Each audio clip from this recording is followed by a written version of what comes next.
প্রত্যেকটা মানুষের জীবনে নিয়মটা খুবই গুরুত্বপূর্ণ। নিয়ম করে যদি আমরা সব সময় সকাল থেকে একদমই ঘুমানোর আগ পর্যন্ত সুন্দর করে একটা টাইম করে সব কিছু নিয়মের মধ্যে করে চলি, তাহলে মনে হয় জীবনটা অগোছালোও থাকে না, সুন্দরও থাকে। সময়ের সত্যি অনেক মূল্য, কিন্তু সময় কিন্তু থেমে থাকে না। কিন্তু এই সময়টাকে যদি আমরা সবাই সবার জীবনে কাজে লাগাই, সবার জীবনটাই কিন্তু অনেক সুন্দর। অনেকে চেষ্টা করে, সামর্থ্য অনুযায়ী হয় না। অনেকে চেষ্টা না করেও সময় সুন্দর মতো সময় দেয়, কিন্তু কাজে লাগায় না। যাই হোক, যার যেমনটা হয় তেমনটা নিয়েই সুখে থাকা ভালো। আমি না আজকে যেখানে আছি, বসবাস করতেছি, খুবই সুন্দর ভালো একটা নিয়ম, সুন্দর একটা কালচারের মধ্যে দিয়ে সুন্দর একটি দেশে। কিন্তু কোনো দেশই কিন্তু অসুন্দর না, কোনো দেশের নিয়মই কিন্তু অসুন্দর না বা খারাপও না। কিন্তু নিজের মতো করে যদি সুন্দর করে নিয়মটাকে নিজের মধ্যে গুছিয়ে নিতে পারি, আমার কাছে মনে হয় সেটাই উত্তম। যেমন বাংলাদেশের স্কুল আর কানাডার স্কুল, দুইটার মধ্যে না আকাশ আর পাতাল অনেকটাই অন্যরকম।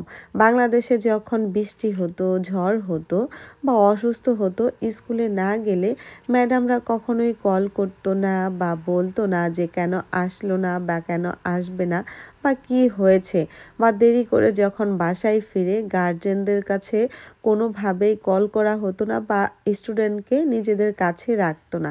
ওইটা ছিল একরকম নিয়ম। ওই নিয়মটাকেই যদি আমরা সব সময় সুন্দর করে ফলো করে নিয়ে চলি, তাহলে কিন্তু খুবই সুন্দর। কারণ ওই দেশটা সুন্দর, মানুষগুলো সুন্দর, নিয়মগুলোও তো সুন্দর। সেম আমি যেমন এখানে এসেছি, যেখানটায় আমি থাকি, এখানে হলো সারি, ব্রিটিশ কলম্বিয়া আর সারি। এখানে এরিয়ায় অনেক মুসলিম আছে, কিন্তু বেধর্মীরাও আছে। কিছুই করার নেই, বসবাস করতে হবে। আর আমরা যেহেতু ধর্ম পালন করি, আমাদের মতো করে আমরা চলবো।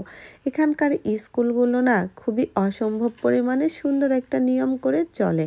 স্কুলে যেদিন না যাব, সেদিনই গার্জেনদের কাছে কল আসে, হয়তো বা বাবা বা মায়েদের কাছে, কেন আসবে না।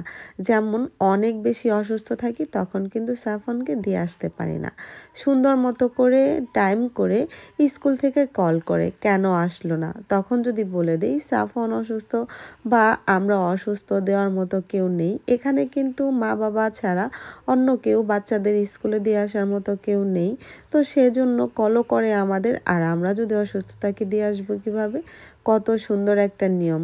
অনেক বৃষ্টি হয় এখানে, এই বৃষ্টির প্রতি ভালোবাসাটা একদমই নষ্ট হয়ে গিয়েছে। একটা সময় এই বৃষ্টি খুবই ভালো লাগতো, এখন কিন্তু ভালো লাগে না। কারণ যেখানটায় থাকে এখানে ঝিরি ঝিরি টিপ টিপ করে সারাক্ষণ বৃষ্টি হতেই থাকে।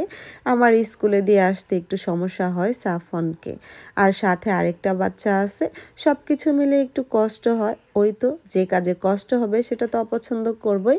আর এখানকার নিয়মটা এতই ভালো লাগে, স্কুলে না যতই বৃষ্টি হোক না কেন সারাদিন, স্কুল থেকে সুন্দর মতো কল করে না গেলে আবার হয় কি, স্কুলে যেতেই হয়। কারণ ক্লাস রেগুলার হয়, টিচাররা অনীহা হয় না, মনে থেকে কষ্টও নেয় না যে কেন স্টুডেন্টরা সবাই আসবে। খুবই ওরা অন্যরকম নিয়মে স্কুলটা সুন্দর করে চালায়, খুবই ভালো লাগে। তো সবার কেমন লাগলো ভিডিওটা, আশা করি এই পর্যন্তই ছিল ভিডিওটা। আর অবশ্যই কিন্তু সবাই আমার সাথে থাকবেন, পাশে থাকবেন। আর বেশি বেশি করে কি করতে হবে, সাপোর্ট করতে হবে। আল্লাহ হাফেজ।